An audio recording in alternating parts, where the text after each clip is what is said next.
جب میں آسٹریلیا میں گیا تھا 2001 میں دسمبر میں 9/11 کے چند مہینے بعد، آسٹریلیا میں میرا ٹاپک تھا ٹیررزم اینڈ جہاد اسلامک پرسپیکٹو،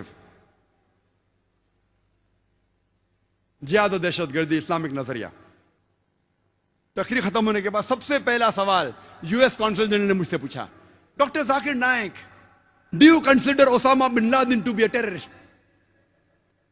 کیا آپ کی نظر میں اسامہ بن لادن ایک دہشت گرد ہے کہ نہیں؟ تو میں نے اس سے کہا، میں اسامہ بن لادن کو نہیں جانتا ہوں، نہ وہ میرا دوست ہے نہ میرا دشمن ہے، نہ میں نے اس کے اوپر تحقیق کی ہے، لیکن آپ سمجھتے اگر میں رپلائی دوں بی بی سی اور سی این این کو سن کے، اگر میں بی بی سی اور سی این این کو سن کے جواب دوں گا تو میرے پاس کوئی دو رائے نہیں، بٹ کہنے پڑے گا دہشت گرد ہے۔ لیکن قرآن مجھے اس کی اجازت نہیں دیتا۔ قرآن میں اللہ تعالیٰ فرماتے ہیں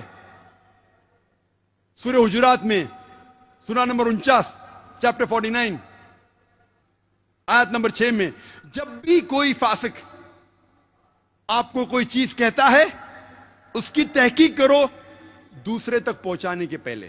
جب بھی کوئی آپ کو انفارمیشن ملتی ہے، جب بھی کوئی بات آپ تک پہنچتی ہے، اس کی تحقیق کرو اور پھر دوسرے تک پہنچاؤ۔ تو میں بی بی سی دیکھ کے، سی این این دیکھ کے یہ نہیں کہہ سکتا ہوں کہ اسامہ بن لادن ٹیررسٹ ہے کہ نہیں۔ میں اسے اچھا بھی نہیں کہتا ہوں، برا بھی نہیں کہتا ہوں، نہ وہ میرا دوست ہے نہ میرا دشمن ہے۔